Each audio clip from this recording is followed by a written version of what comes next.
This is episode 47 of Cinescope, and in time, you will help them accomplish wonders.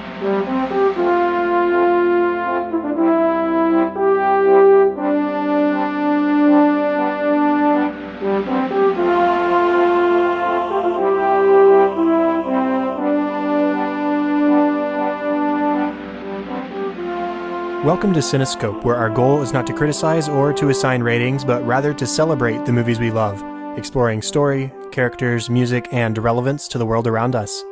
I'm your host, Chad Hopkins, and joining me today is Patrick Hicks to talk about one of our favorite films, Man of Steel. Patrick, how are you doing tonight? Man, I'm good. It's going to be exciting to talk about this. It's definitely one I haven't seen in a while, so getting a chance to talk about it and watch it as a result is going to be a lot of fun. So thanks for having me. Thank you for being willing to talk about it, for bringing it up. This has been on my radar for talking about on the show for a long time, because I know I tend to hold a higher opinion than a lot of other people I know of this film in particular.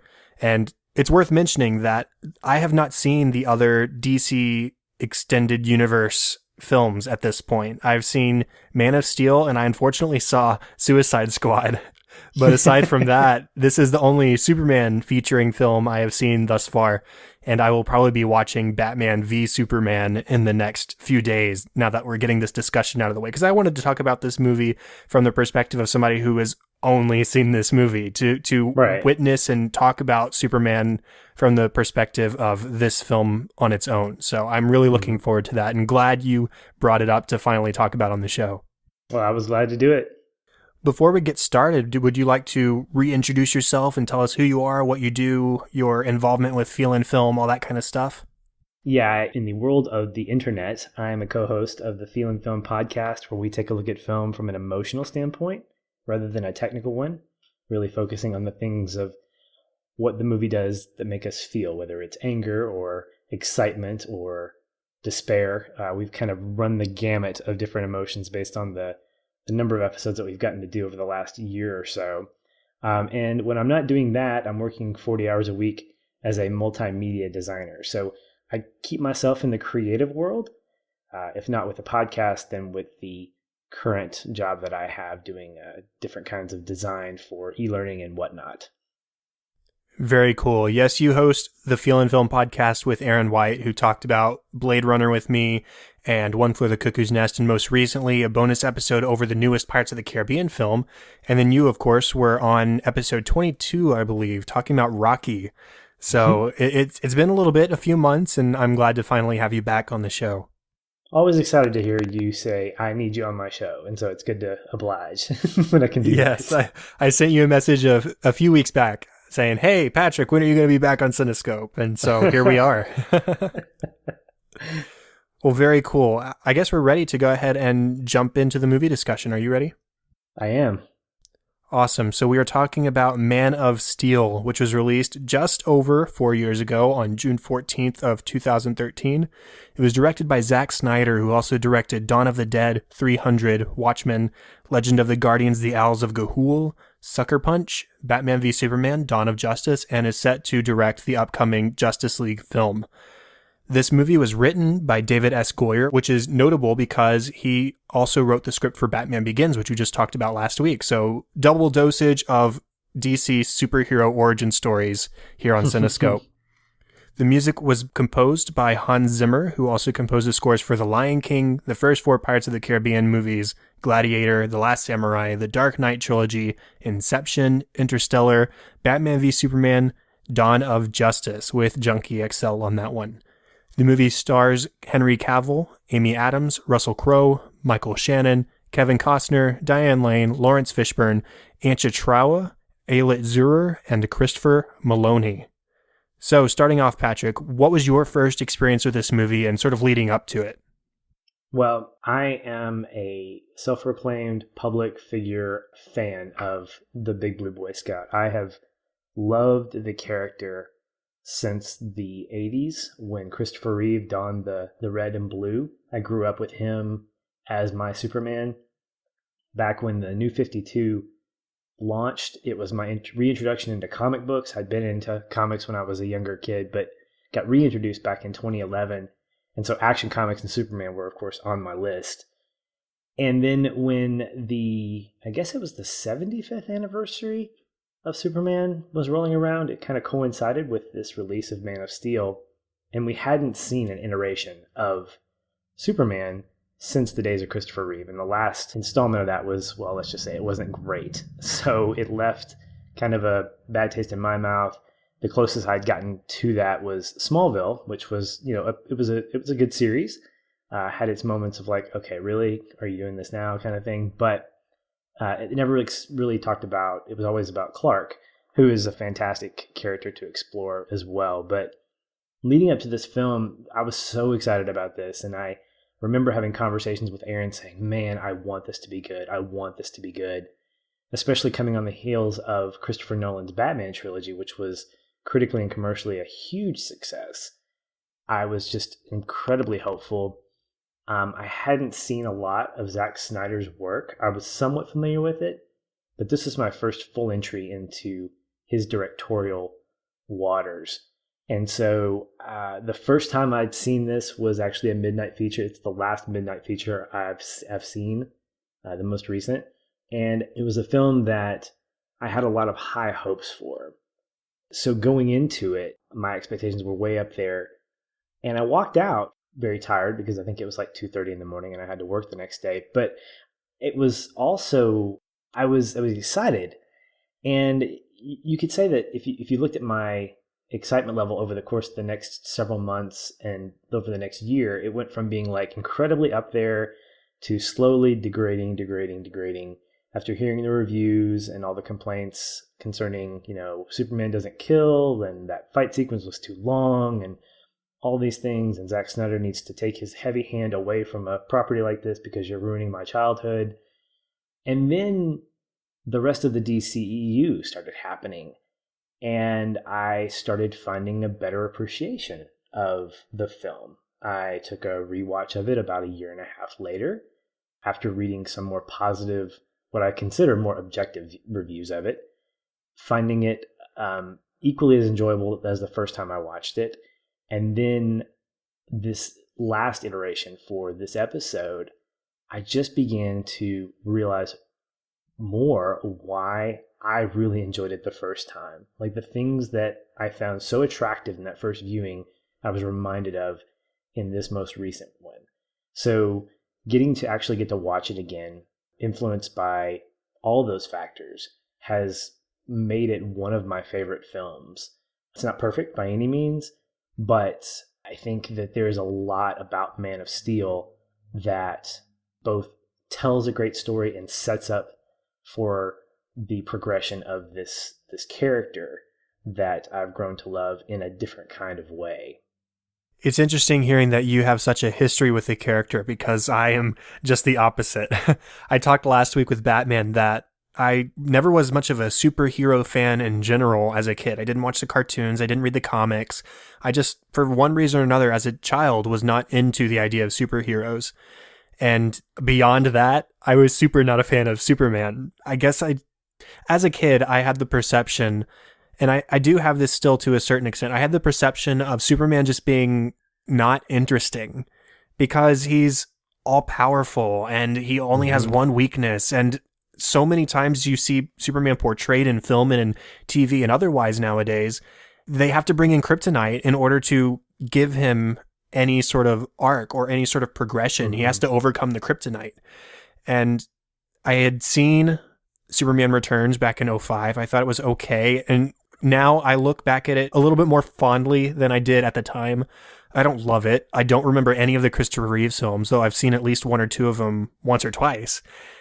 And I have read the original appearance of Superman and like you mentioned, the New 52 reboot. I read the first edition of that because I took a superhero class in college that required me to read it. Cool. So yeah, that was my experience with Superman. And all that aside, I was looking forward to this Superman movie in particular because I was hopeful that it would change my mind about the character. Like you said, we were fresh off the Batman trilogy, and Christopher Nolan brought such a realism to the character. And I thought if he could bring that to Man of Steel, because he was a producer for this film, if he could bring that to Superman, the same thing, then it would be worth my time. And so I saw it opening weekend in IMAX with one of my best friends, and I liked it at the time. I don't remember my exact reaction. I wasn't blown away. I didn't dislike it. I thought it was good. I enjoyed it. It was mostly what I was hoping for.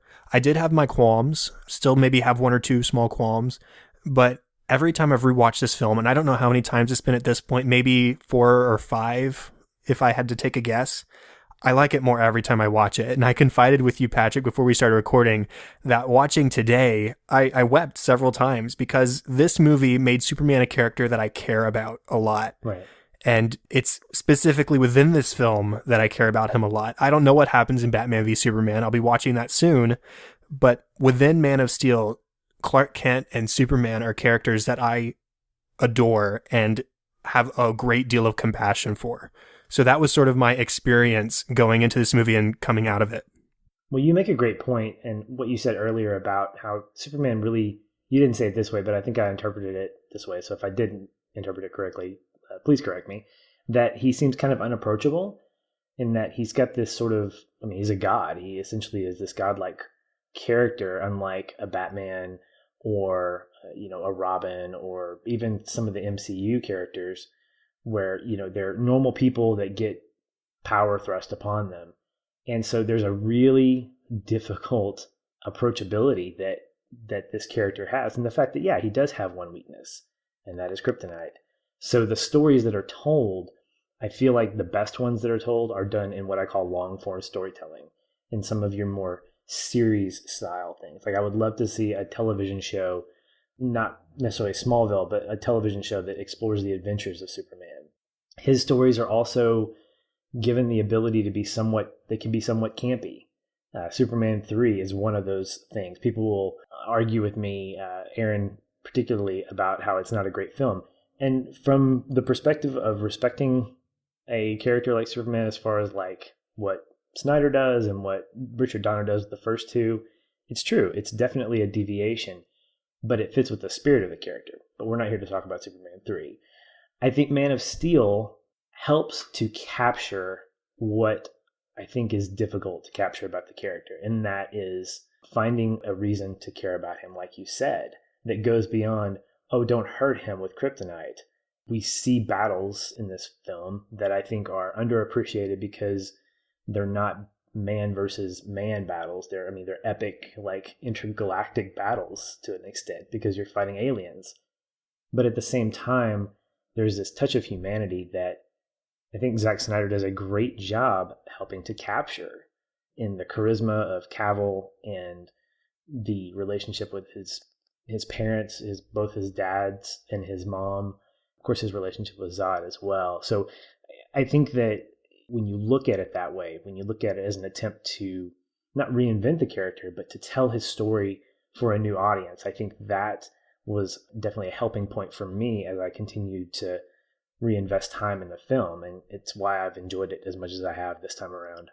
What Snyder has done and what Goyer has done is he has taken Superman, who is this very difficult to relate with character because of his powers and because of his few weaknesses, and given him a very human struggle, which is, what is my place in this world?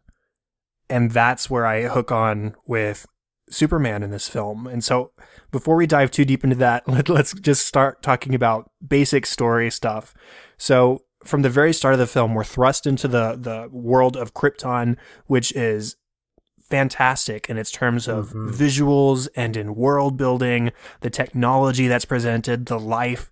It's a beautiful place, but you can also see the tragedy of it. You can see the chaos in it and why Jor-El and his wife are so desperate to send off their son in order to save the Kryptonian race. This is their only chance. You see how magnificent it is, but then you see it's like the rise and fall of Rome. Everything that reaches its peak has to come down at some point, and they've reached their peak, and they're falling apart quickly.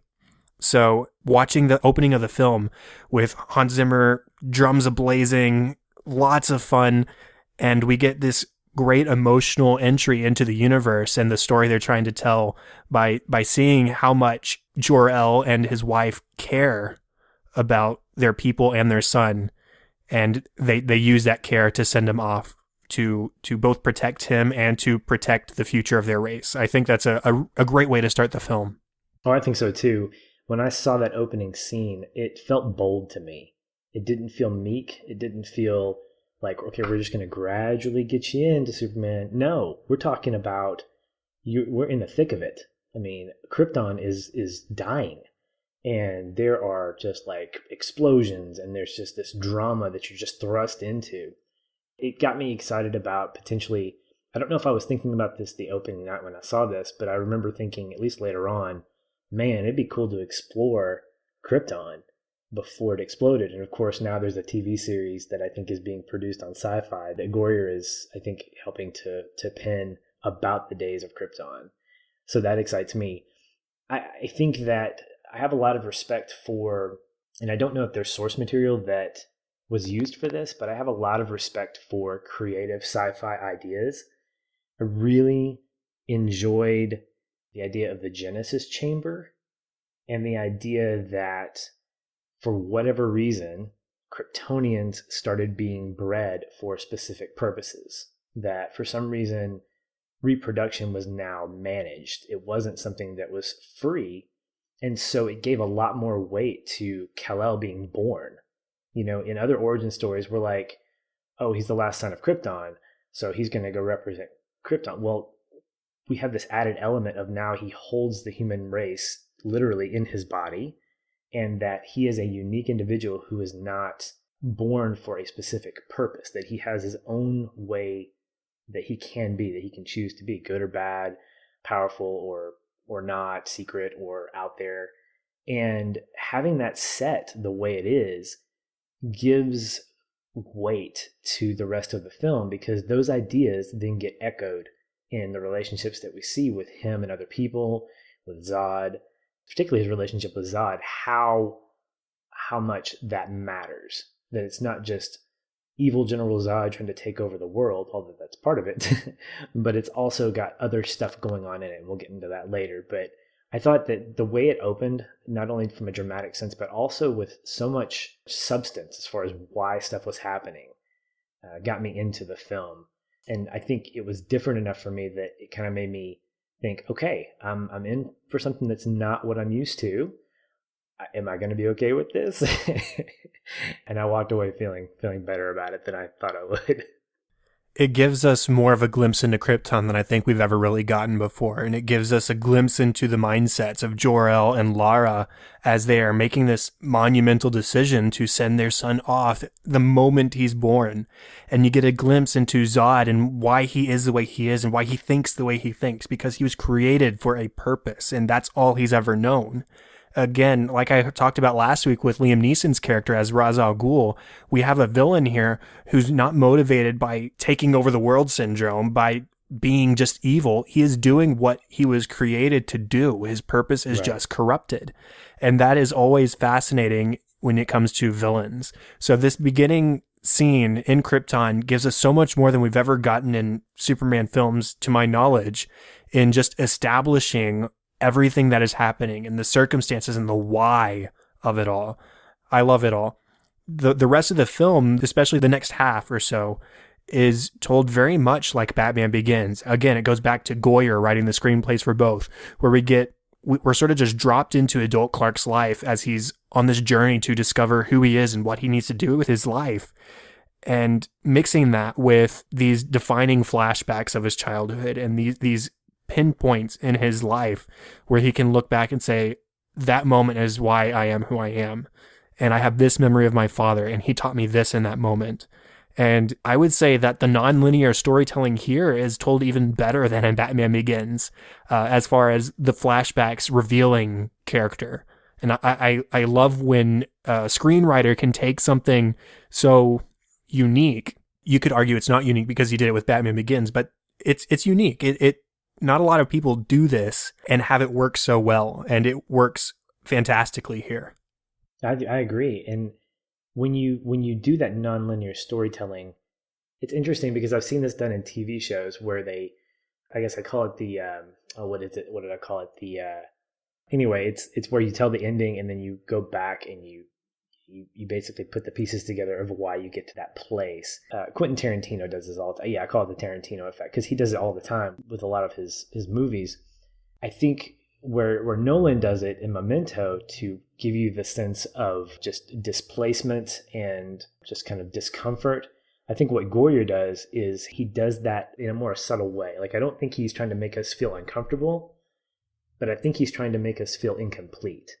So by putting us in the thick of where Clark is, either on the oil rig or, as a waiter somewhere, what we know about him is that he's just hiding out, that he is definitely not who he's meant to be at this point, because we all know who he's going to become. But then we take him back to these places where he still struggles with that, even at an early age, where he's, even as a child, he is constantly battling his powers and who he is as a powerful person or a powerful entity versus who he is as a boy. And so what we get from that I think is incredibly powerful is that struggle is lifelong. And I think it's one that even as his powers manifest, even as he puts the suit on, he still is uncomfortable in his skin. Like, I don't know that we may get some of that near the end of the film, but I don't think we get a completion of that, of who he is completely, which I think is interesting because in most iterations of Superman origin stories, we get oh, here's the suit, now I'm powerful and I know exactly what I'm doing. I mean, there's a great moment when, I don't call it a funny scene, but it's one of the more, what I call ironically grounded scenes because it takes place in the air, but it's when he's jumping after he gets the suit and he's awkward and all this stuff, and you see him smile because that's what we would do if we had these powers that we knew we could do. But he was still clunky in it. And there was another scene right after that where it was used in the trailer where his fist comes down and the snow separates and then he just shoots up, with that sonic boom. Those things are, I think, put together to show something, to show I'm awkward and now I'm confident. And I think as a whole, what we get is this, because of those flashbacks, we get a sense that Kal-El has been like this his entire life, and he will always struggle with that. And I think that's what Man of Steel has the power to do, is tell that story of a man struggling to be who he's meant to be and what that is, because it's not defined for him. I'm glad you mentioned that scene because that was a scene I had written down as probably my favorite Superman moment of all time in anything I've ever seen, because that is the moment he decides to be Superman. He's just talked with his birth father via his consciousness on the ship and has gotten the suit for the first time. And this is the moment when he is given the choice. Do I become sort of who I'm meant to become? Or do I just continue living this lifestyle hidden from the world, doing small good tasks throughout my lifetime, but never really coming out into the open? And in donning the suit and testing his abilities by taking flight in that moment, he accepts, this is who I am. And it's just such a satisfying scene, that the crescendo of the music with him launching himself with the sonic boom and just exploring the world. And in that moment, you see him go through the desert and then go out into outer space even. It's just such a fantastic Superman moment where he has decided, this is who I am and this is who I want to be, and let's go. And it feels earned. It feels like it comes from a place where he has struggled and now he's choosing, as opposed to saying, I've got the suit and now I'm the man. It's a human quality. I mean, it's a very earth quality to choose to be something and to fully embrace it. And I think that's one of the huge themes of the film, is not only finding your purpose, but having the right time to do that. And that moment, I think, was just incredibly visually and musically powerful because it emphasized all those things at once. Is there anything else in the story or filmmaking side of things that you want to talk about before we dive into character a little bit deeper? I think that at the heart of this film, it's a father-son story, and I think that's, I don't think that that's very much a hidden thing. I love the themes of adoption and purpose, and this time around, I really focused on this sense of timing. There was one particular scene that grips me probably every time. And it's the tornado scene where Jonathan Kent, who I'm just gonna, we just dropped an episode on Field of Dreams, and Kevin Costner is always gonna be the the cornfield farmer, good old boy guy for me. He's always gonna be that. When you attach a father-son relationship to him, I just lose it anyway. So I'm sure this had influence. But when I watch this scene and I see how Jonathan Kent holds his arm out, telling Clark no. Leading up to that, there were a couple other scenes where he's talking to him after he saved Pete and those guys on the bus, and he says, "What was I supposed to do? Let them die?" And you just see Jonathan Kent struggling. He goes, "Maybe." And what we get is this really interesting sense of it's not the right time. It's not the right time. And then that moment when Jonathan sacrifices himself, he says, "Don't come after me." He doesn't say it. The great thing about that scene is that the sound goes silent and all you hear is Zimmer's piano, where he's holding his arm out, and then he gets swept away, and that facial expression, that scream that Clark makes is reminiscent of the same expression he makes when he kills Zod. Even in that moment, when he sees his father get killed, it wasn't his time. I mean, imagine that, man. Imagine being the son of someone and knowing you can save him, but trusting him, because he says that to Lois afterwards. He says, I trusted him. Having to trust him enough to say, it's not my time yet. And I think that those moments right there really helped illuminate that theme of timing for me, because when he eventually does put on the suit, takes off and does his thing, everything really resonates from that kind of theme. And I thought that was fantastic. Yeah, that was one of the many scenes that got to me this viewing in particular. Well, let's just dive into characters a little bit deeper while we're at it. So first on my list is Clark. This isn't a movie about Superman. It's about a man learning who he wants to be, how he fits in, and about him becoming Superman. And at the end, that's who he is. And I love that it's about this journey of a character. It's not about this guy who automatically knows what he's doing, knows who he wants to be, knows how he fits into the world. He's figuring that out. And it's not until the end that he reaches that ideal. He's unsure of himself, needs guidance, and he gets that from both of his fathers, like you were talking about, and his mother. You have Jonathan telling him to wait until the time is right and that he was sent to Earth for a reason. You've got Jor-El telling him that he was sent as a beacon of hope and to be an example of goodness for the people of Earth. And then you've got his mother helping him to sort of hone his powers to a certain extent, teaching him to focus and to isolate things so that he's not overwhelmed by his senses. And so you have this support group for him that is helping him to figure life out as he goes. And all this time, the only thing he is sure of is that he wants to help people, whether that is his bullies. You mentioned he saves the bus. 2 minutes before the bus goes off the side of the bridge, this kid is picking on him and calling him awful names.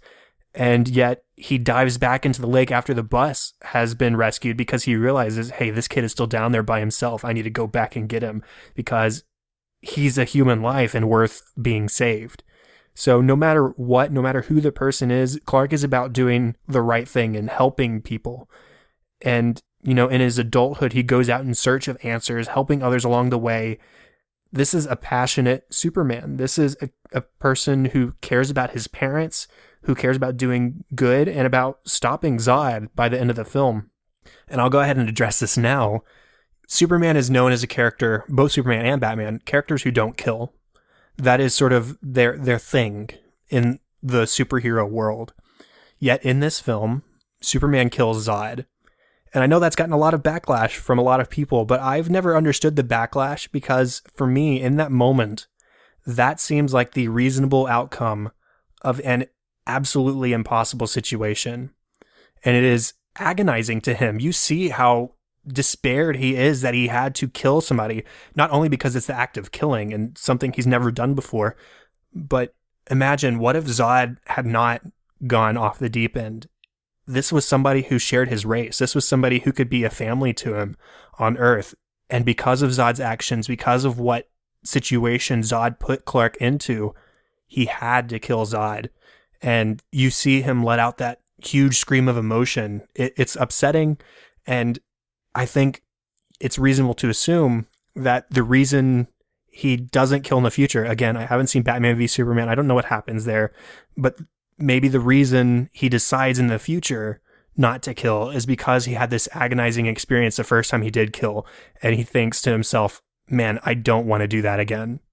I'm glad you brought up the idea of two distinct characters. You didn't do it intentionally, maybe, but you're talking about Clark and Superman, and even Kal-El to an extent, because Kal-El is he's the synthesis of those two characters. In a lot of past iterations through comics or through, Smallville or other iterations of storytelling, I've really been impressed and very appreciative of the fact that Clark gets as much screen time as Superman, because Clark represents the human side. And there was a comic series, a short, like a 6-issue series by a guy named Max Landis, who wrote it was a 6-issue series called Superman American Alien. It'd be one that I'd highly recommend. But each issue deals with a certain point in Clark's life. And it talks about the life of Clark Kent. So as a kid, as an adolescent, teenager, as a man in his 20s. And it's one that's not necessarily connected to a particular timeline or anything. It's just an independent 6-issue story. And what it does is it opens up an image of Clark Kent as a human being, as someone who has completely embraced his human roots. One of the cool sci-fi things that I thought was fantastic in this movie was how when Clark was taken aboard Zod's ship, he actually responded negatively to the atmosphere because it replicated Kryptonian atmosphere. And Zod specifically says something like he's rejecting the Kryptonian atmosphere because he's lived on Earth this long. And I think that's very metaphoric of the fact that he is an Earthling. He's not, but he's Kryptonian, but he has acclimated himself not just scientifically or biologically, but also socially, emotionally. He's invested in these people. And you mentioned that even at an early age, he was compelled to help people, despite the fact that he was being beaten up, yelled at, given, slammed with these just foul names. He's compelled to. And I don't know that it's ever made clear if that's something that he is born with or something that he is taught, but I think it's a little bit of both. Because what we see is the life of Clark Kent is a life of choices. And yes, he's still holding back who he is as Superman, but he is also making choices, and those choices could either lead him to, he could have easily said, I'm not going to save Pete. I could save everybody else, but Pete was giving me a hard time, so I'm going to let him drown. He could have easily just beaten those guys up later on in one of the flashbacks where they were just picking on him, and Pete and his dad were in the background, came to kind of rescue him. In any of those cases, he could have chosen not to do what he did. We just, I think, take it for granted because we know, well, he's Superman. Of course he's going to do that. Well, no, we don't, because when he's going through those early stages, he's not Superman. He's Clark Kent with a bunch of cool powers, and he's trying to figure out who he is. And so I think when he kills Zod, I think it was an issue for a lot of people. I'm not going to speak for everyone, but I think from my perspective, I think it was an issue because we know who Superman really is, and we know that he wouldn't do that. But that's not the story Snyder was telling. Snyder was telling a story of a character who, for his whole life, struggled with who he was, and he knew that he'd have to sacrifice one thing or another. I think that those two scenes, the tornado scene and the scene with Zod, I saw them visually identical because he knew he was giving up something. He had to trust what he was being asked to do in both those instances, and they cost him something. One cost him the life of his earthly father. The other one cost him the life of a Kryptonian race. Zod was the last of that. So now he truly is the last son of Krypton. So I think for him, killing, it wasn't like, it was something definitely he had to do, but it was something that he, I think, would continue to hold regret for if he didn't. Zod had to be put down, which leads into that whole, if Zod had not been put down, Metropolis wouldn't be the only city that was pummeled. You talk about the whole world. And I think that's something that Zack Snyder's not given a lot of credit for is there were stakes that were big. This was catastrophic. And maybe it was overdone. In some ways, I can agree with that statement, but at the same time, I see what Snyder was doing was he was trying to say, this is the power. It's not just confined to a city. It's not just confined to a building. I mean, this man, Zod, has the power to do something that nobody else has the power to do, and he has to be stopped. And in that moment when Superman is holding Zod around the neck and restraining him within that building, and Zod activates his eye lasers and is slowly getting closer and closer and closer to this family, cowering in the corner, not able to do anything to save themselves. Superman is asking, please, please stop this. Please, I don't want this outcome. But that's the outcome that Zod gives him. And that's why I think it's okay in that moment. Yes, he probably regrets it. Yes, it's not something he wants to do. But yes, he realizes that if I'm going to be a savior for this planet, this is the choice I have to make right now. And I think that's it's heavy, and it's done on purpose, and it gives a lot to that character. Let's go on to Lois, because what's different about Lois, well, first off, she knows who Superman is. Wow, surprise, surprise. He's not fooling anybody, or he's fooling everybody except for her with glasses by the end of the film. I like that she knows Superman's identity in this film. It gives him a confidant, and it gives her more to do than just being a clueless romantic interest than she has been in previous films. She's an agent of her own fate. She investigates, she acts, she listens and protects. And yes, she's a romantic interest too, but that's not who she is in this movie, like in so many other iterations of Superman. So it's great that Amy Adams gets to take the character and really make it her own in this film. She's not my favorite Lois, but that's not to her discredit, because I think as an actress, Amy Adams brings a strength to the character of Lois that's very independent, very much self-aware, very self-confident. And I think what her character does is similar to what the character of Lois Lane does on the series of Smallville. She's not Clark's equal, but she can stand toe-to-toe with him. Like, she has the ability to stand up to him if she needs to. In some ways, she reminds me a lot of Adrian to Rocky, in that she has the ability to tell him, most powerful man on earth, what he needs to do. Like, she is an incredible counterpart to him. I think in a lot of ways she fills those gaps, if you will. And because she's a reporter, because she is so investigative and inquisitive, it doesn't surprise me that Snyder decides to reveal his identity to her early on. You'd think that would be something that would be a detriment, but I think it's actually a great thing, because then she becomes a great partner for him. There were certain parts I think that didn't quite resonate, I think, like they should have with him and her, but I think that from an acting standpoint, I think Cavill and Adams have fantastic chemistry together. I think they make a great pair as Clark and Lois, and she brings a different kind of strength to their relationship here in this film. Being a friend, being a confidant, someone that he can trust. I think that's another big theme here, is how to be able to trust. He talks to her before he talks to anybody else. And I love the fact that she drops the story, or attempts to drop the story, once she basically discovers who he is and hears his story. Because she's like, nope, this is bigger than a scoop. And so I think that shows a lot of her humanity and her ability to care more about life than just what the next good big scoop is. But Amy Adams is a fantastic choice for Lois for me. Yeah, and in investigating Superman and finding who his true identity is, like I said, it gives her more to do than to just stand and be clueless on the side. She figured it out. Great for Lois. She's finally a Lois who figures it out. And like you said, she exhibits restraint in not telling the whole world who this is, and in so doing forms a relationship and then gets caught up in the thick of everything. So she's able to be there for all the big moments of the film believably. And we see that she's smart and she can come up with ideas and she can fend for herself to a certain extent. And in the end, still be the person there comforting Clark as he is mourning the loss of Zod and what he was forced to do. So I love Lois in this film. Now, Jonathan, Uh, there's a lot to unpack with Jonathan because, he's the dad that Clark needs on Earth. Both Jor-El and Jonathan are fantastic fathers in their own right. I'll say this, Jonathan isn't someone who wants a bunch of kids to die. That's not what that scene is about. You talked about this earlier.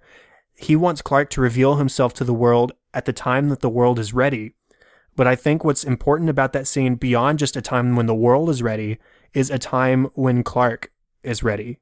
Right. Clark, at that point in time, right before the tornado hits, they're sitting arguing in the car about what Clark's going to do with his life, whether he's going to work on the farm. And Clark says, no, I want to help people. And Jonathan says, oh, feeding people with food that you grow yourself isn't helping people. And so they're having this fight about what Clark wants to do with his life. And he's saying, I want to go out and I want to do good. But he's still a kid. He's not ready to expose himself to the world yet. And Jonathan understands that. He sees that he's still a kid. He's not ready for this. Maybe the world at that point was ready. Maybe that world would have accepted him, but Clark was not ready. And that's what that scene is about. He believes that Clark's greater purpose is as an agent of good, but he knows that Clark needs to wait until the time is right for him. And that's what those two scenes, both the bus scene when Clark is truly a kid, and then the tornado scene when Clark is closer to being ready, but he's still not quite there. That's what those scenes are about to me. Is they weren't pointless sacrifices. He didn't want the kids to die. I'm sure he didn't want to die, but he knew it was right to give Clark the time that was necessary to figure out himself. Jonathan's interesting because at no point when we see him does he say, this is the time when you're meant to be who you are. And I think what we glean from that is that Jonathan doesn't even know. I think that he's just trying to be the best dad he can be. And that sounds real cheesy to say, but I mean, imagine this. I mean, you are the dad, the earthly dad of an alien. Right. Who's trying to be in school and be a normal human being. I mean, I don't know what that's like. I have a normal, as far as I know, he's a normal 4-year-old. He does 4-year-old things. So here's Jonathan Kent, who is trying to do the best he knows how as a dad to do not only the fatherly stuff, earthly fatherly stuff, but also to recognize that his son is not of this world. And there's a fantastic moment that I think every time Kevin Costner just breaks his voice when he starts kind of tearing up, it makes me tear up. I think that's just a trigger for me. But it's just after that the bus rescue, Clark's sitting on the truck or the tailgate, and it's after that big conversation about maybe, and he says something about can I just keep pretending to be your son? That's the line. And then Jonathan says, you are my son. And the way he says that is the way, I mean, if that doesn't speak to like the power of adoption, I don't know what does. But the thing I love about Jonathan Kent is that he never denies who Clark is. He never denies his alienship. He sits in this really interesting middle ground where he doesn't say, go and be who you're meant to be, Clark. No, he never says that. He says, you are going to be something incredible. Whatever it is, the world's going to know who you are, good or bad. But he also doesn't try to pretend that Clark's just a human being, because he's not. And I think that's an amazing trait to have as a dad, to be able to live in these two worlds and to balance those things in a way that is, I don't even know what the word is, but just it's phenomenal to me. You see how he balances that. I wish I could see more Jonathan Kent, because in the history of Superman, he is a powerful ally to Clark. Like, he is the rock for who Clark is as he's growing up. And I think what Snyder does is in each one of those scenes, he gives Jonathan Kent weight. First of all, there's never a scene when Jonathan Kent ever says, I'm disappointed in you. There's never ever a scene when Jonathan says, I wish you wouldn't have done that. It's always a sense of sitting by his son and saying, I'm trying to understand, and I may not get all this, but I love you. I mean, gosh, that's what a dad should do. I mean, a dad, yes, is there to discipline. A dad is there to try to correct. But at the end of the day, a dad is there to say, no matter what you do, you're always going to be my son, and I'm always going to love you. And I think we get that from those scenes without him being overtly verbal in saying that. And casting Costner to do this, I think is just, he's my Jonathan Kent. If I could pick a Jonathan Kent, he's now who I picture when I think of Jonathan Kent. Not only from this film, but I could also just see him as I read the comics, because he just epitomizes that really interesting balance of being the father of an adolescent son that's growing up, and also the earthly father of a universal alien, or whatever you want to call Clark. And him, along with Martha, who, her in particular, I love the pretend my voice is an island scene where she's comforting this young Clark who's being overwhelmed by his senses. He's experiencing X-ray vision and hearing all the sounds of the world all at once, and he's overwhelmed by it. And she says, pretend my voice is an island, find me and swim to it. Together, these are parents who love their kid. Whether he is truly their kid or not does not matter. Again, it's about adoption. This is a foreign infant from who knows where, but they love him as their own, and they raise him and they teach him of good and of the values of hard work. And those stick with Clark throughout the rest of his life, as we clearly see in these flashbacks where he's going back to these moments where he's thinking about lessons his father's taught him and times his father encouraged him when it wasn't yet time to reveal himself, but he knew that time was coming soon. And one day you're going to be great and you are going to teach these people what being good is all about. So together, they're just a fantastic parenting duo. And I agree. Going on to his other father, his other parent that we see a lot of is Jor-El, who even at birth, he envisions Kal-El as a beacon of hope for Krypton and for the people of Earth. He says, I have seen hope. I have held it in my hands. And the council that he's talking to at the moment doesn't know that, but he's talking literally about his infant son who he has held in his hands. And this is the future of our world that I've held. And he understands that the survival of the Kryptonians is up to Clark, but he doesn't have the same drive that Zod has, where Zod wants to continue the race by eliminating all other life on the planet. And Jor-El trusts Kal-El to make the correct decision whatever the decision is when the time is right. And that is to be a bridge to do what is good. He says, I believe in the potential in every person to be a force for good. And that is what him sending Kal-El to Earth is about. And like Jonathan and Martha, he believes in, he trusts Kal-El to make the right choice. What do you have to say about Jor-El? I think from the very beginning, we see the power of Jor-El. Like, I think what Russell Crowe brings, when you contrast him as an actor with Kevin Costner, we get such a dynamic of two fathers. We get the almost like a royal, ominous presence with Jor-El from that British accent and his deep, resonating tones or whatever. Contrasted with Jonathan Kent, who's just this farm guy who is just down to earth or whatever. And I think that was intentional. And I think having Russell Crowe in the role of Jor-El brings a sense of power. And that power exists in his son because that's his offspring. And so it's not just that Superman has these powers that makes him powerful. It's that he possesses the genes of Jor-El and Laura. And so when you look at Jor-El and you see how deeply he cares about his son and how equally deeply he cares about the race of people that he calls Kryptonians and how those two have meshed, there's a conversation that he and Laura have where she says, we're not going to see him walk. We're not going to hear him say our names. And that's genuinely, I think, what a mom would say.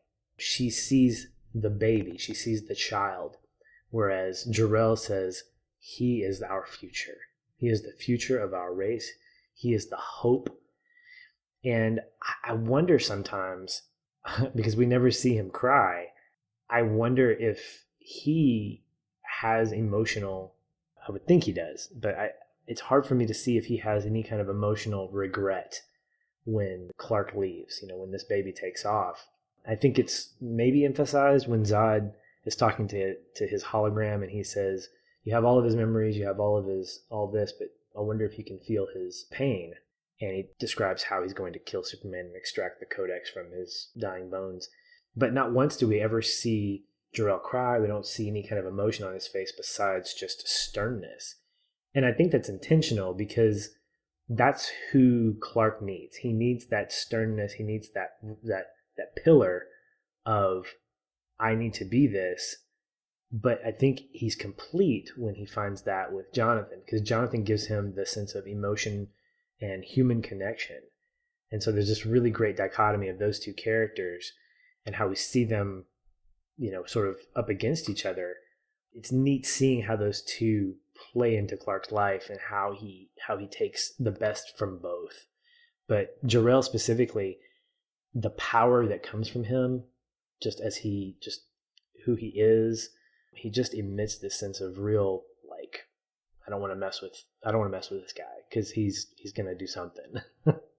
I mean, we never see tears from him, but there is a scene when he first interacts with Kal-El when it's basically the Fortress of Solitude at this point. He's flown it up north and it's by itself, and they come face to face for the first time as father's son with Clark, or Kal-El, as an adult. And there aren't tears in that scene, but it's very clear that he is proud of the man that Kal-El has grown to be. And he says, "You are ready. Here is this suit." The S, or the symbol on the chest, stands for hope.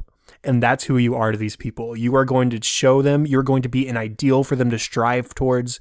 And I am proud that you have grown to be that symbol embodied. And I love that scene.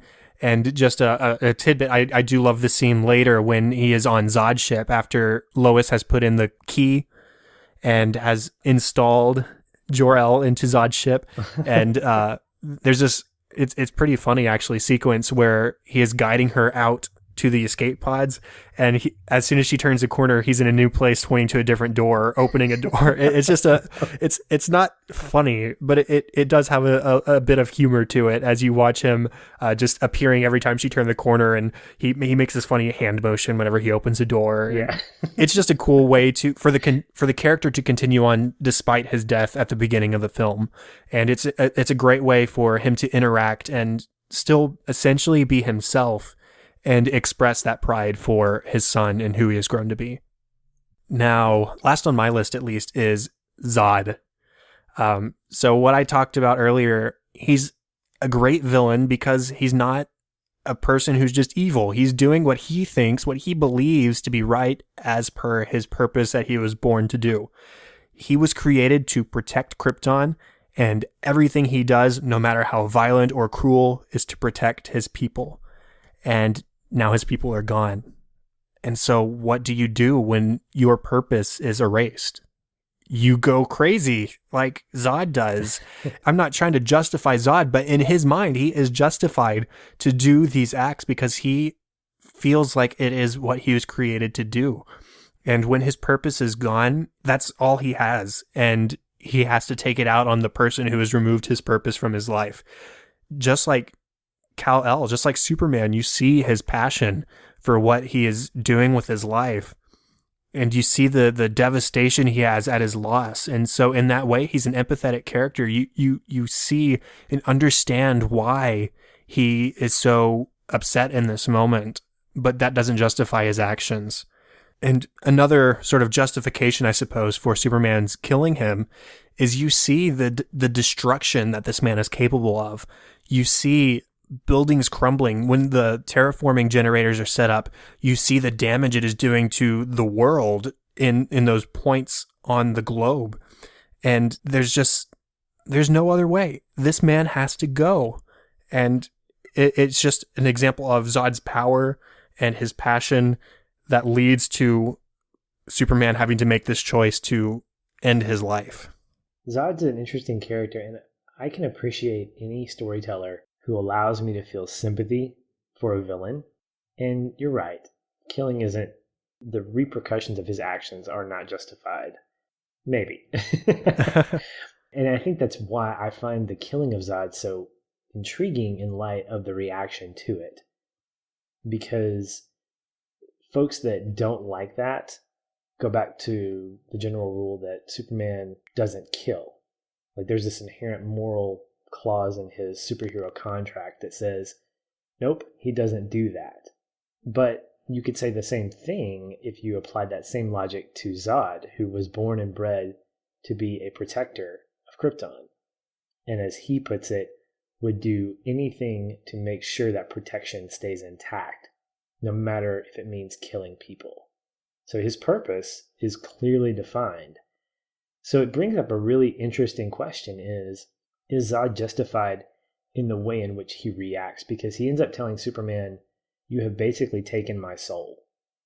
You've taken away everything from me. And I love that visual of him holding out the dust and just seeing it crumble from his hand and having him say that, because he is completely at a loss. I mean, you could tell that those lines right there give weight to everything that he's done so far. Because if you look at this movie through his lens, he just wants to save Krypton. He and Jor-El both, I think, in their minds, they had that same goal: save Krypton, save Krypton, save Krypton.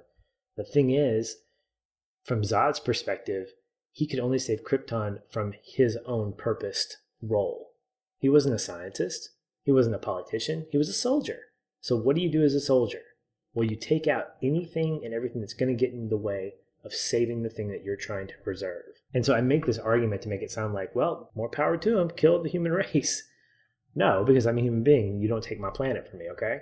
But at the same time, I have this incredible amount of sympathy for Zod and the way in which he just completely gets angry. It's not a villain trying to take over the world angry. It's a villain trying to preserve and trying to fulfill his purpose in life. We could say the same thing about Clark Kent. He's trying to find out what his purpose is and fulfill it. That conversation with Jonathan in the truck just before the tornado hit, he was saying, I don't want to do that. I want to help people. You know what I mean? I want to be what I'm supposed to be. Those two characters in some ways are parallel, although their actions and the way in which they've gotten to those places are entirely different from one another. Honestly, I think there are some arguments that are made. Well, you could have just put Zod in the Phantom Zone, or you could have put him in jail. I'm like, no, you couldn't have. First of all, you didn't have Kryptonian technology or kryptonite around to weaken these guys. They don't know about that yet. So what could you do? But at the same time, Zod's fate was sealed when he was born. He was always going to be a soldier. So in some ways, you bring out that sense of, is he the product of nature or nurture? Well, I think it's both, but I think it's more of the former. If you're born to do this and you do it at all, you go at all costs to make sure it's done. To me, I think there is some justification in that. Now, I don't like the way in which it happens, but I can't disagree with his line of thinking. So I think Zod as a character is really interesting. I wish he weren't killed, because I'd like to have seen more of him. And I think that, again, that lends itself to more long-form storytelling like a TV series. But Michael Shannon just owns that role. I think he's fantastic in it. And as far as Zod goes, that's probably the most interesting take on that character that I've seen. And it gives Superman a foe worth fighting. And the moment when he basically proves that he is from the military and it has training to master his body, when he is all of a sudden flying and he's all of a sudden shooting lasers out of his eyes, and he picks it up so quickly because he is this character who has been trained to control his body, and he picks it up so quickly in comparison to Clark, who didn't have that kind of training. And it's just one of those, oh snap moments in the movie where all of a sudden he rises off the top of the roof and is suddenly flying, and then the whole rest of the battle is fought in the air. So it's nice to have Superman on the same level as the villain without having to bring him down due to kryptonite. So right. I'll have more to say about Zod in just a minute when we get to relevance. But for now, do you have any other characters? No, I think we've hit them all. Cool. So let's go on to music. And it's in this section that I will probably make my most controversial statement of the night. And that will be that, well, first off, I'll say that it's perhaps my favorite Hans Zimmer score, at least top 3, but that's not the controversial part. Okay. This is the controversial part. As well as I think John Williams' Superman theme represents Superman or announces Superman, I love that theme. I think it's great. I think John Williams is my favorite composer. That's out of the way. I like Zimmer's Superman theme more. And there it is. Mic drop. Boom goes the dynamite. Like I said, I think Williams' Superman theme announces him well. I think it represents Superman well. But when I hear Zimmer's theme, it is Superman to me. And this is how I'll explain it. So you need to go pull up the soundtrack. Not you right now, but go pull up the soundtrack. I've got a link in the show notes to the deluxe edition on iTunes. It's fantastic. Go buy it. And go to the track, Look to the Stars. And right after the 1 minute mark, we get a glimpse into the Superman theme. This is at the beginning of the film. And in this track, we hear Zimmer playing with the expectation and resolution of music. So you have this do, so, do, fa, do, so, do, la, do, ti. And then what do you expect next? Do, because ti leads up to do. And we get that. But under that, he adds this sort of non-resolution. He adds in this drone under the music so it doesn't fully resolve. And why? Because he's not Superman yet. This is music that is telling a story as much as the film itself is. It's telling about this character who is trying to find his place in the world. And as he's doing that and this music is developing, he's not there yet. When do we get that? At the very end of the film, in the end credits, when he is Superman. In the track, What Are You Going to Do When You're Not Saving the World? It resolves because he's Superman now. And so I listen to this music, and Zimmer is playing with expectation. He's doing new things. He's doing cool things. He's playing with our expectation. He doesn't resolve it quite yet. But when he's Superman, that's the moment he resolves it. And that's when we have our full Superman theme. And it's big, it's glorious, and it is fantastic. I love this score so much. I really can't follow that up with anything of value. So no, I honestly, you've hit the nail on the head. I'm going to agree with you in saying that if this is the Superman from my generation, if this is the Superman that I'm going to attach myself to, then Hans Zimmer's score, his theme, is going to be the theme that I attach myself to. I think what Zimmer does as a whole, by not dipping back into the John Williams well, is he establishes difference. He establishes what I think Snyder is doing as a director and saying, this is a different Superman than what has been told before. And that may have been what turned people off, because expectations were the Brandon Routh times 10 or Christopher Reeve times 100 or whatever.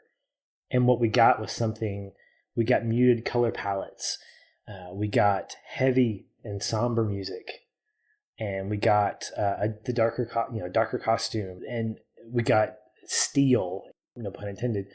We got just industrial, and we got destruction. We got all these things that really are the arguments against the DCEU. It's too dark. It's too destructive. It's not funny enough. And I think what Zimmer does here is exactly what you're saying, is that theme epitomizes the evolution of Clark Kent. That theme brings about expectation and change over time. It's supposed to be slow. When we hear John Williams' theme, we hear hope from the very beginning. Even at its slowest piece, when he slows it down, it's still like, yes, because you hear that dun da da. There's always that kind of, here I am, I'm here. But Zimmer says, no, this is a slow burn origin story. This is going to take a while. He's going to have to grow, and he's going to have to hurt. He's going to have to feel pain. And my music is going to accent that story. Hans Zimmer is probably one of my favorite composers, if not my favorite, because of the emotional weight that he puts on his films. The Lion King was my first soundtrack I remember being very clearly connected to from an instrumental point of view. I was like, what is this?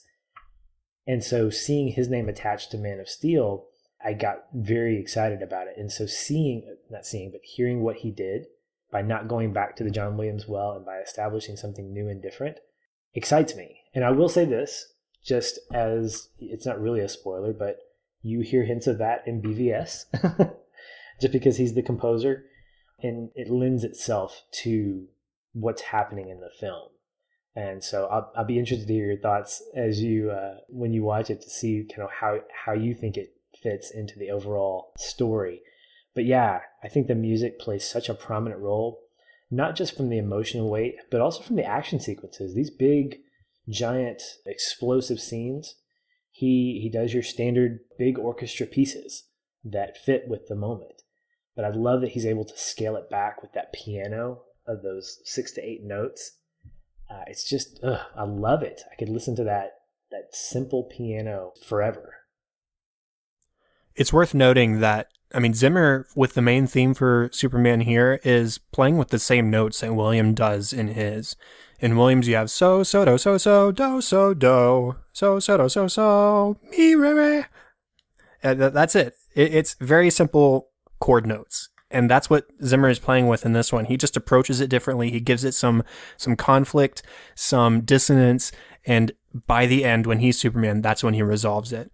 As for the action music, you're right. It's huge. It's grand. It's very Zimmer-esque in a good way. You know, I was worried going into this film about Zimmer's music in particular because I didn't want a Batman clone or an Inception clone. I wanted something different. I wanted Williams, honestly. I wanted it to be reminiscent of that. And what I got pleased me so much because it was different than what Zimmer does. And that's what I like about Zimmer is he's always trying something new. He's always pushing the envelope of what you can do with film music. And here, I just think he hit the nail on the head. Worth noting, go to YouTube at some point and search Man of Steel percussion, because what he did for this film was he assembled 12 all-star world-class percussionists.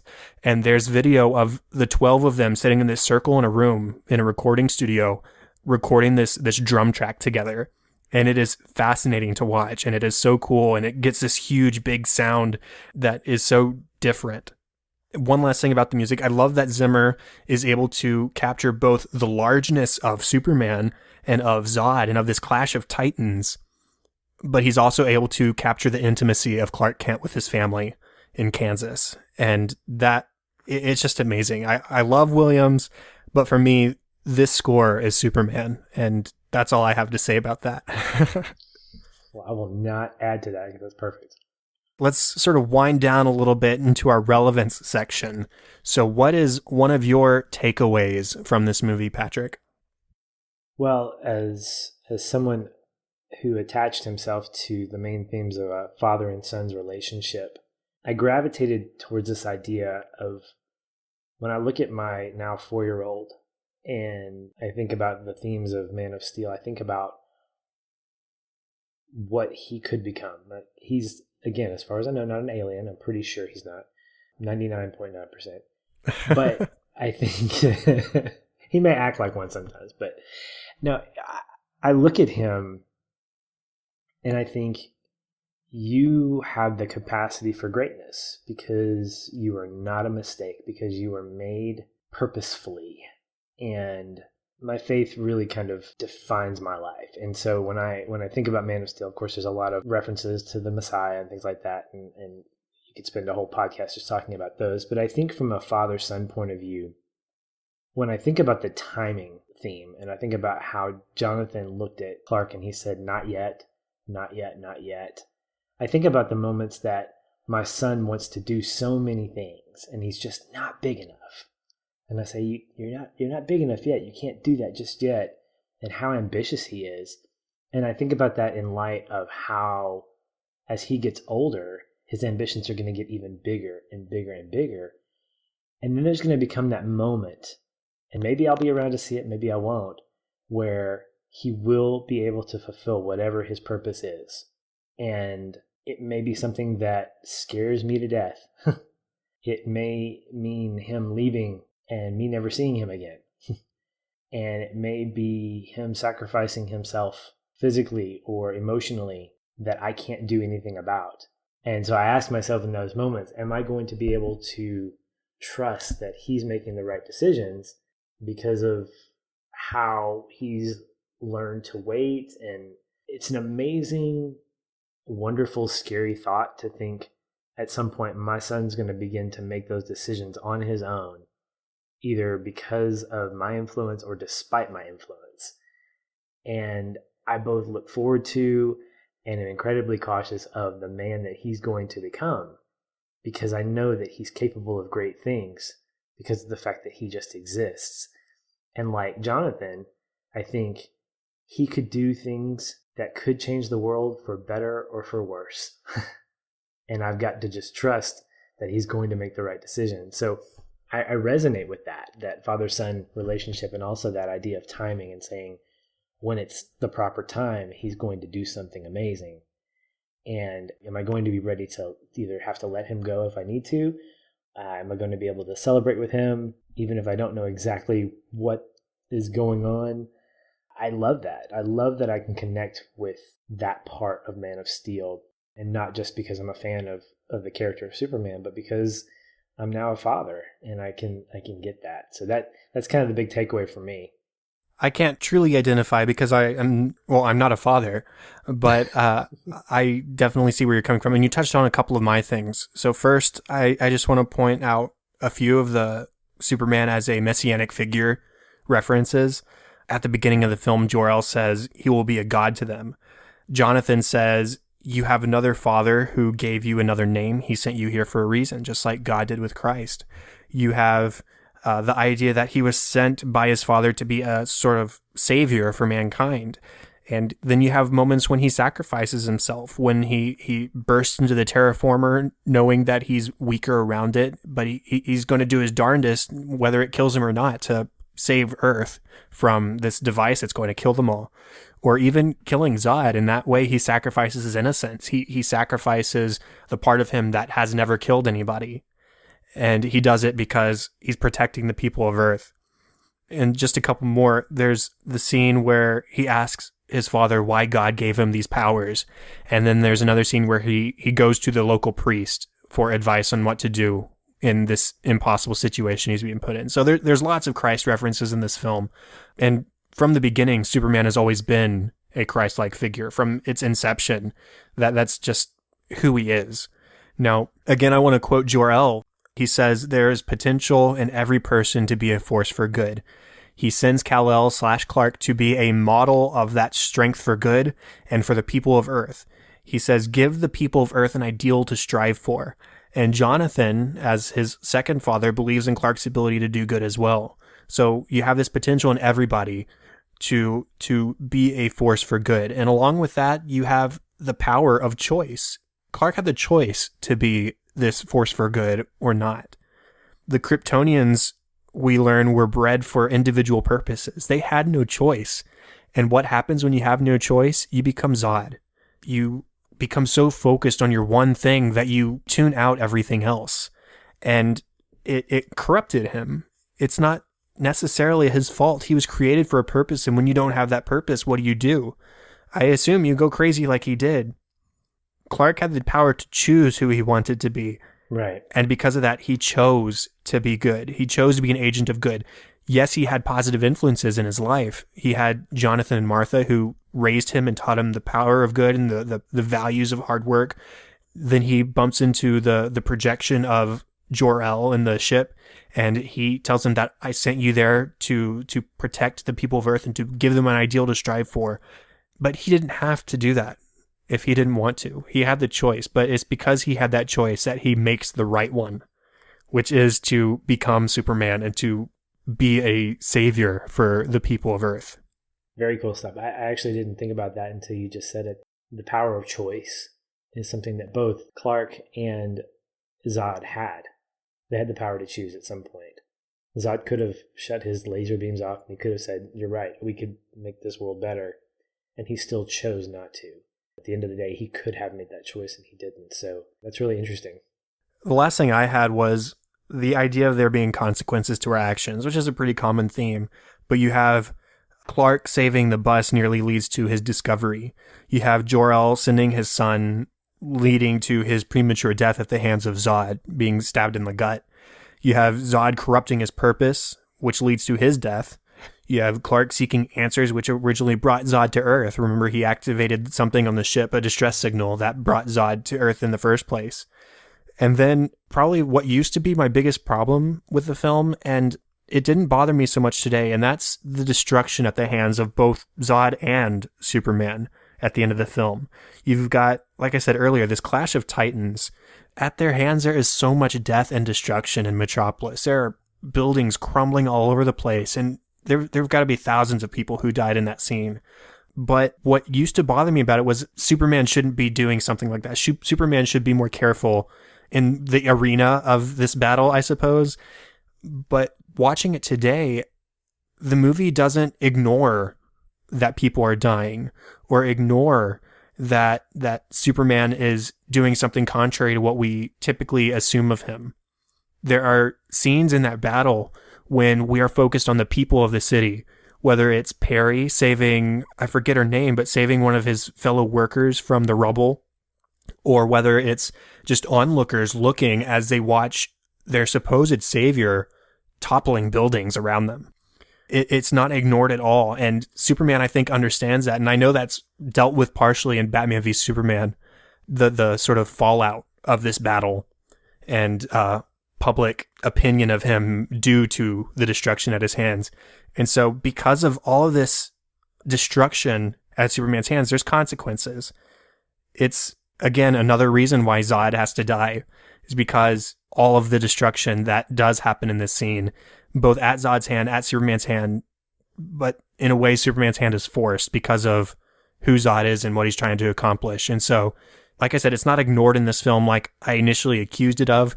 It's probably still a little bit gratuitous, to be honest, but for me, I think that it just shows that there are consequences of our actions. Yes, Superman eventually saves the day, but it's sort of a question of at what cost. And from what I understand, that's what's explored, at least initially, in Batman v Superman. This is what caused my opinion of the movie to sort of ebb and flow. And fortunately for me, it's kind of gone up again. Not kind of, it has gone up. It's very significantly. But I look at that and I go, the length of it still bothers me. And I think some of it has to do with the fact that there's the bigger fight scene beforehand, I guess, in Smallville. If you cut that out or shorten it, it didn't feel as long to me, that final sequence with Zod. But I look at that and I think about the moral compass of humanity, not just within the world of cinema, but also within us as an audience. Most people didn't like the massive amounts of collateral damage that took place. But as you mentioned, this is what would happen when two titans fight each other without any kind of control. We're so used to seeing films where there are, quote, epic battles and buildings destroyed. You know, New York has gotten toppled how many times from various films. And I think what bothers people is the reality of the fact that if this existed, this is what would happen. And maybe it was heavy-handed, but it was also the truth. That if you had two aliens with unlimited power fighting each other, I mean, you could blame it on Superman for saying, why didn't he take Zod to space? And why didn't he take him someplace like, India, the Indian Ocean, where, there weren't people? Well, Superman is just now becoming Superman. It's not like he's had 5 years of Superman experience to get used to this. I mean, this is an immediate threat. And he's a guy who said, I'm trying to do whatever I can. I'm trying to catch this guy. I'm trying to eliminate him or at least stop him. And I can't control where he goes or what he does. And so this is probably the closest to a grounded superhero film featuring a man who's not, a grounded character. And that's why it really has bothered me less and less as the more I watch it, is because I think this is what the reality of this kind of destruction is. I mean, it's not pretty, and it shouldn't be pretty. And the story that Snyder and company are trying to tell sort of points to that. And yes, you're right. It does bleed into BVS to an extent. So, I mean, that's not really a spoiler, but I like that Snyder doesn't ignore the consequences. Not just the collateral damage, but how it affects these guys that caused it. So kudos to him for being a risk taker in that regard. Right. And like I said, it's about consequences to our actions, and the consequence of Superman having this all-out war with Zod in the middle of a populated city and causing all this destruction is that people don't like him all that much when it comes around to Batman v Superman. And so even that is tackled. And though that has bothered me in the past, like you said, it bothers me less now than it did at one point. And I like this film quite a bit. Any final thoughts from you, Patrick? Superman's still my favorite superhero, although Lego Batman is making a case for the other guy. So I've got to say, I rewatched Lego Batman a couple days ago, and it holds up just as much as it did in the cinema. Oh gosh, I'm excited. I've got it. I bought it, but I'm waiting to watch it again. There's a $1 summer movie thing for kids, and it's one of the ones late in the summer, and I'm waiting to see that again with my son. So as much as I want to watch it right now, I want to wait until the theater experience to watch it again. Yeah, I mean, Lego Batman aside, when it comes to Man of Steel, as I said, I was looking for a movie that made me care about Superman and made me interested in him as a character. And this movie accomplished that for me. I am fully invested in Henry Cavill Snyder Superman as presented in Man of Steel. I am interested to see what my thoughts on Batman v Superman will be. I would like to assume that because my opinion of Man of Steel is generally higher than most, that I will maybe like Batman v Superman more than most. I don't know. I'm hopeful. I've got the Ultimate Edition, which is what I will be watching instead of the theatrical cut because I hear that is better. And you can follow me on Twitter to see how that turns out after I watch, hopefully in the next few days. So we will see. I'm excited to hear your thoughts. Well, I think that wraps us up. That is the end of the official 47th episode of Cinescope. Thank you so much, Patrick, for being back and for talking about this movie that I've been waiting to talk about for so long. I'm glad I could oblige, Chad. Thanks for having me. Contact for the show, facebook.com/Cinescope Podcast or @Cinescope Pod on Twitter. Please remember to rate, review, and subscribe on iTunes. And don't forget about the giveaway that we're still running all the way through episode 52 for the 1-year anniversary of the show. If you leave a review on iTunes or if you share and tag us on social media, then you will be entered into the contest to win 1 or 2 movies that we have talked about on the show in any format you choose. So don't forget about that. Email feedback and ideas to the Cinescope Podcast at gmail.com. And you can also use that email if you're interested in co-hosting. If you have a movie that you love, think you could talk about it for 45 minutes to an hour or so, let me know because I would love to have you on the show. Now, Patrick, where can people find you and your work online? I am at Shoelesspatch, ShoelessPatch, on Facebook, Twitter, Instagram. I also have a website, thisispatch.com, that houses some of my writing, some of my photography, and just general information about me. So if you want to get to know me, you can find out some stuff about me there. You can also check out more of my opinions on movies, particularly my emotional opinions, at our website, feelinfilm.com. You can also follow us on Twitter at feelinfilm, FEELINFILM. Always got some good stuff going on there. And again, I can't recommend Feel and Film highly enough because it is similar in outlook to Cinescope, yet they approach newer films than we tend to here on Cinescope. So if you're looking for similar opinions, similar people who love movies and just want to talk about how much they enjoy them, then head over to Feel and Film to listen to Aaron and Patrick here talk about the movies that they enjoy. Now, the best place to find me is on Twitter at Chadadada, that is CHADADADA, and on Facebook.com/Chad.Hopkins. And just a couple of quick plugs. Today, actually, 2 different episodes from other podcasts dropped that I was a part of in some way. So on the Underrated podcast with James Hamrick and Gabriel Green, we just recently talked about John Carter, which, funny enough, is the basis for Superman. You have this guy who wakes up in a strange planet with superpowers. Pretty great stuff. I love John Carter. If you want to listen to my thoughts on that, head over to underratedpodcast.com and find that. And then Sideshow Sound Radio. I talked about this a few weeks ago when we talked about the newest Pirates of the Caribbean movie with Aaron White. They just released today a score guide over the Pirates of the Caribbean Curse of the Black Pearl soundtrack, composed by Klaus Badelt and Hans Zimmer.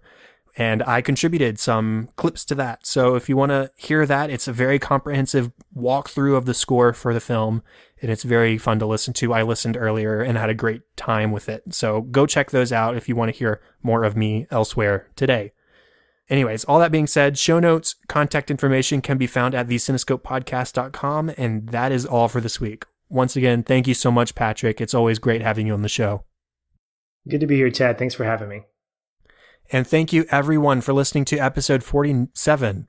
I'm Chad Hopkins. This was Cinescope, and we'll be back next week with episode 48. Have fun and celebrate movies.